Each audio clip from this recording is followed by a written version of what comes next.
Ladies and gentlemen, my name's Michael Sheedy. For those who were not with us yesterday afternoon, our guest today, I have the pleasure of serving as the Executive Director at the Florida Conference of Catholic Bishops.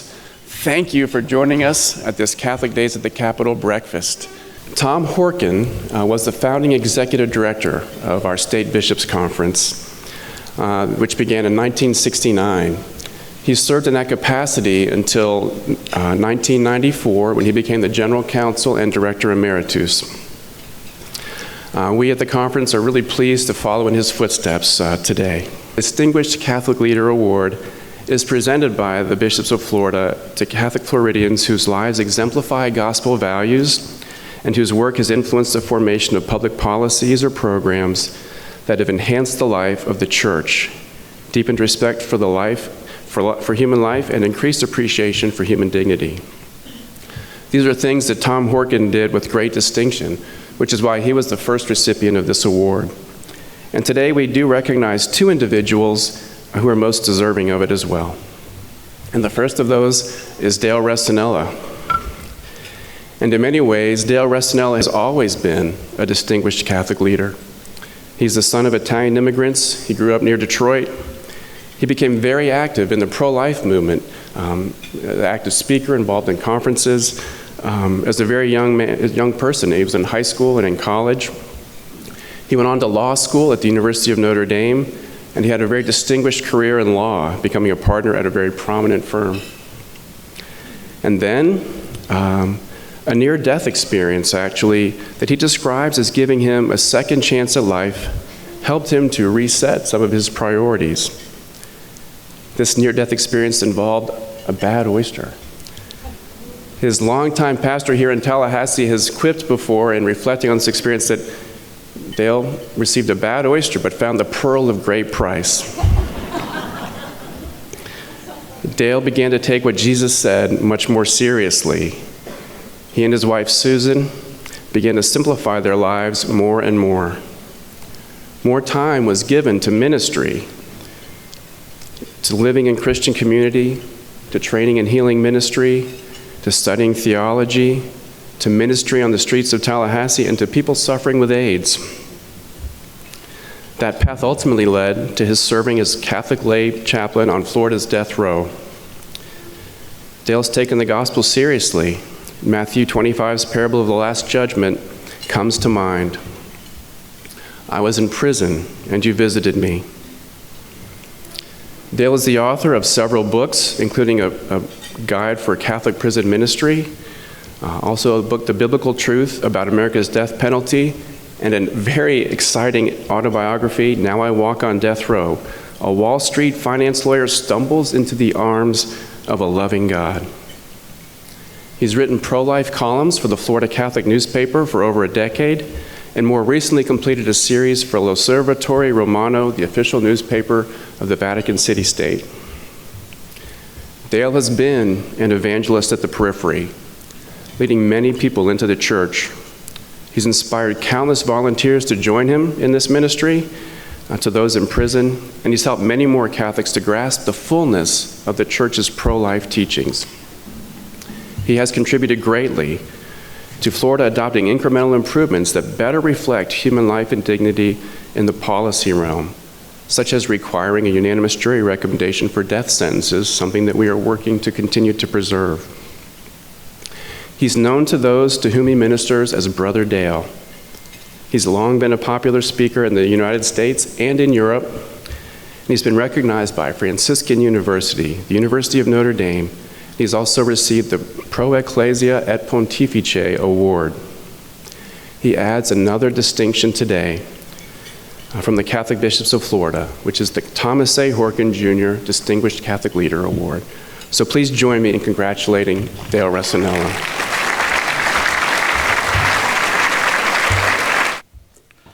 Good morning. It's wonderful to be here with you this morning and with our bishops and so many of our clergy, and to just feel the energy that emanates from your efforts and our efforts to live out our church's teaching about the sanctity of all human life.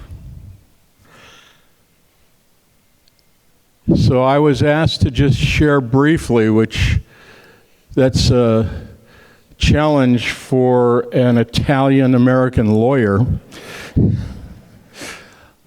a little bit of the experiences that brought us here, my wife Susan and I. By the way, I had an interesting experience with COVID about a year ago, and so my wife Susan is now my full-time Uber driver. But she knows how to get to the prisons, and she knows how to get to the important places I need to be, and has told me that I'm not going to get out of anything.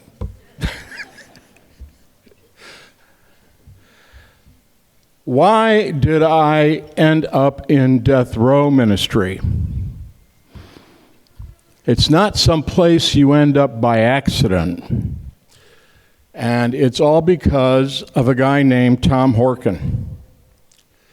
So we moved here from Miami. We moved to Tallahassee from the parish of St. Louis in Miami to Good Shepherd in Tallahassee. Where's Father Foley?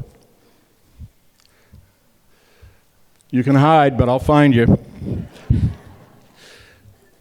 And there's an apron. If you've been to Good Shepherd, you know there's a large apron where people gather before or after Mass outside the front doors of the church. And when I was coming out of Mass one Sunday, and I believe it was the 10 o'clock Mass, that's what we used to go to, Tom Horkan was waiting for me. I think it's fair to say he collared me. And he said, Resinella. And I think he was showing off because nobody at the prisons can say that name. That's why they gave me the name Brother Dale. They couldn't spell Resinella, and when I spelled it for them, they couldn't pronounce it. He said, the Bishop of Florida, the Archbishop of Florida, I believe it was Favalora at the time, needs you. I said, what? He said, the bishops of Florida have decided to file an amicus brief in a death penalty case. And they need somebody to do a first draft.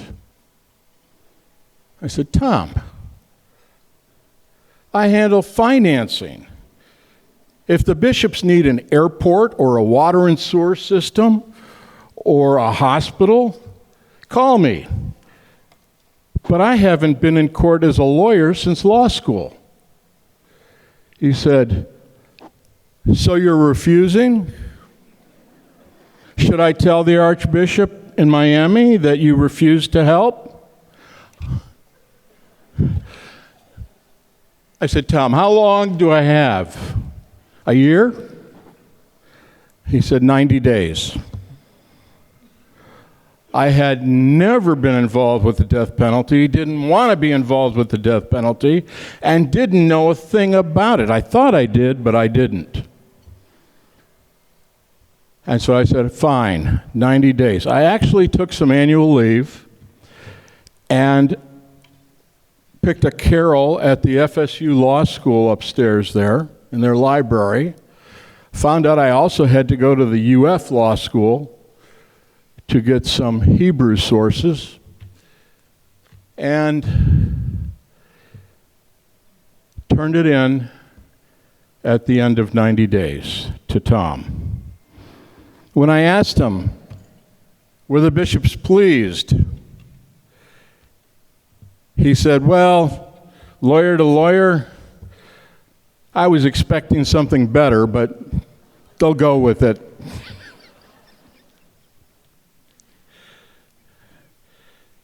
What had happened accidentally as a side effect of this excursion, was this guy who didn't know a thing about the death penalty in reality found out what a mess it is legally, what a mess it is morally, and what a disaster it is for everybody it touches. And so by the time we arrived in McClenny, Florida, after our time living in Rome, I was ready to serve the church on death row with the men that live in those cages. And at that time, there were 430 of them. When we found out that there was no provision in the corrections system to take care of the families of the condemned when they came to say goodbye to their loved one at the execution, my wife Susan stepped forward and said she would be willing to make it her volunteer work on behalf of the church to be there for them when they came from wherever they were coming from to say goodbye to their son or grandson or nephew or niece, daughter. And that's what she's been doing as part of this ministry on behalf of the church. So, we both experience your attention to this morning as your statement of how important the lives of every human being are, including the God-granted human life of the people who are being held in 6-foot by 9-foot cages until the state kills them. So thank you. Thank you for recognizing the importance of their human lives and for encouraging us and others who God calls to do this to continue being present for them face to face in the name of the church. Thank you. I am Michelle Taylor, the Associate Director for Communications at the Florida Conference of Catholic Bishops. I am honored to present our second award this morning. This year, the Bishops of Florida make the first posthumous presentation of the Thomas A. Horkan Jr. Distinguished Catholic Leader Award to Mrs. Kira Cameron. Early in her life, Mrs. Cameron distinguished herself as a servant leader, giving of her time and talents to causes close to her heart. Upon graduation from Wesleyan College, she joined Catholic Volunteers in Florida and spent a year serving at an Orlando area adoption agency. With a penchant for organization, a strong work ethic, and an ability to relate to others with grace, she then returned to her hometown of Tallahassee to serve as the founding director of Open Door Women's Clinic. She served there until beginning to raise children of her own. Pregnancy support centers have long had an important role in the life of the church, providing support to expectant mothers and their families. Dedicated staff and volunteers on the front lines offer a choice for life over abortion, seeking to protect women and their children, one encounter at a time. Mrs. Cameron also became a founding member of the board of directors of the Florida Pregnancy Care Network, on which she served for many years. Established and funded by the state of Florida in 2005, the Florida Pregnancy Care Network strengthens the good work of pregnancy support centers by serving as a conduit for resources to help counsel and assist pregnant women as they prepare to parent or place their babies for adoption. Today, the network has grown to about 100 centers across the state of Florida and provides over $4 million worth of assistance to women and their families annually. And we're hoping that number will go up greatly this year. Inspired as a new mom to educate and form children with values and skills for service to God and others, Mrs. Cameron became a teacher and later served as president of the Sacred Heart Home Educators at Good Shepherd Catholic Church here in Tallahassee. I personally had the privilege of working with Kara when she assisted the Florida Conference of Catholic Bishops with several video productions. In a warm and genuine manner, she offered informative and heartfelt commentary on a range of topics, including abortion, adoption, and natural family planning. At this time, we would like to share with you one such recording.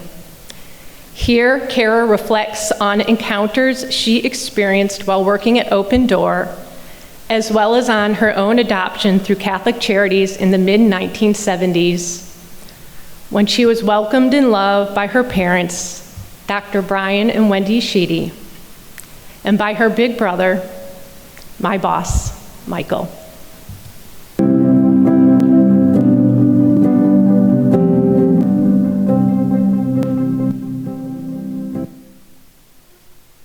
I had the opportunity to work in a pro-life medical clinic for a number of years and work with lots and lots of women who are pregnant and considering abortion. And one woman in particular, I remember when she called our clinic to inquire as to whether or not we performed abortion, her voice was tearful. She was choked up when she just asked the question, "Do you do abortions?" And I felt, I just answered her by saying, "Do you want an abortion?" And she broke down in tears and said, "No, I don't want an abortion." And that began a really wonderful relationship. I had the privilege of walking with her through the early part of her pregnancy and providing, of course, practical support, but more than that, just the emotional support and presence during her pregnancy. And then had the really wonderful opportunity a lot of years later to meet her again and her 13-year-old daughter, who was the child that she was expecting. And what a wonderful thing it was to share thank yous. The opportunity that I had to thank her for letting me walk with her through that time, which was really painful and difficult and confusing. And then for her to thank me and to share that even just that moment on the phone of when I responded to her by saying, "Do you want an abortion?" was a turning point for her. And then this little girl, this beautiful girl, with her life ahead of her, thanked me as well. It was wonderful. It was interesting when I worked in this pro-life facility, almost without exception, when I had the opportunity to talk with a woman who was pregnant and considering abortion. If she had had a previous abortion, if I had the opportunity to initiate a conversation with her about that, almost without exception, the woman would respond by saying, after that abortion, I promised myself I would never do it again. And so I was thankful for those opportunities to say, let's step back then from this crisis that you're in right now and walk together in a new way. You don't have to take that same path again. I've always been bothered by this inconsistency in our culture of some children's dignity and personhood being accepted and others being rejected and denied. I heard a story of an abortion worker who was expecting a baby, and her coworkers planned a baby shower for her during their lunch hour. And what a strange, incongruous thing that is, that in the room next door, there are babies that morning that are being killed and babies that afternoon that would be killed, but her baby is welcomed.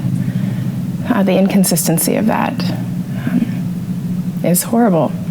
And it's a very personal thing for me because I realized that it could have been me. I was born after the legalization of abortion in the United States, and Thankfully, my birth mother made an adoption plan for me and placed me for adoption, but she might not have. She could have legally made a different choice for me. And I think about all of the wonderful experiences that I've had, all of the times that I hope I've been a blessing to others. I think about my husband, my children, and all of the things that would not have been. And they could have been me. And so every time that there's an abortion, every time that we lose a child, we lose all of that, all of the wonderful experiences that child will have, all of the times that child could be a blessing to others, that child's gifts, his children and grandchildren are all lost.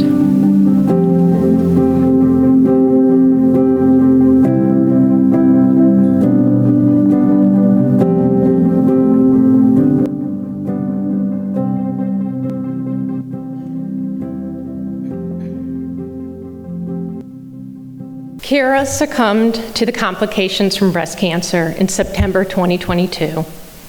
She leaves behind her husband, Reed, and their 5 children. Receiving this award on her behalf is her eldest daughter, Meredith Cameron. On behalf of my dad and my siblings, thank you, Archbishop Wensky and the bishops of Florida, for this wonderful recognition for my mother. A special thank you to Bishop Wack, who over the course of my mom's illness visited with her, prayed with her, and anointed her. And of course, thank you to Father Foley, who is her and my siblings' pastor for all of our lives. My mom would want to share this award with the people from Open Door Women's Clinic and the Florida Pregnancy Care Network. The work that happens in these clinics is so important. Thanks to all the staff, volunteers, board and benefactors, as well as those they have the privilege to serve. In recognizing my mom, the bishops are recognizing what they do every day. Thank you especially to Mrs. Lynn Mangan, who recruited my mom, made sure she was trained, and supported at Open Door. You were a mentor for her then, and as a wife and mother, and as she began homeschooling with Sacred Heart Home Educators.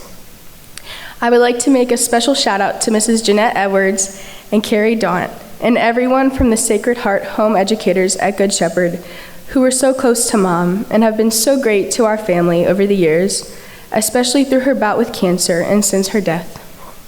Thank you for bearing the burden of her loss with us.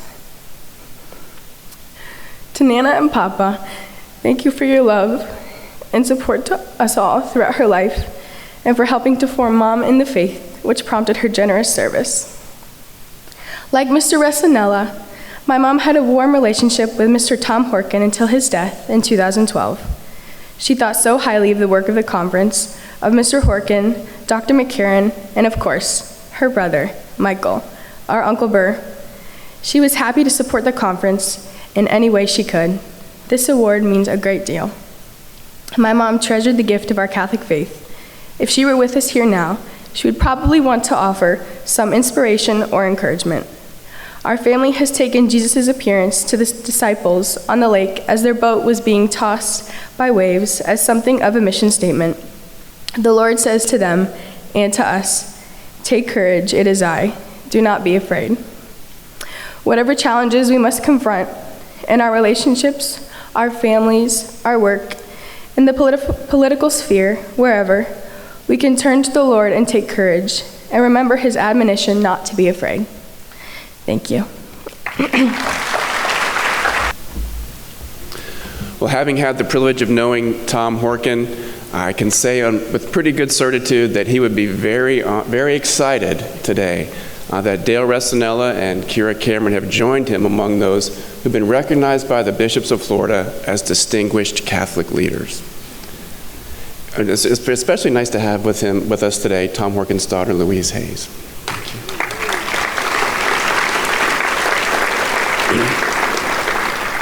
Dale's words, Kira's words, they can inspire us certainly today and well into the future as we go about the good work of living our Catholic lives.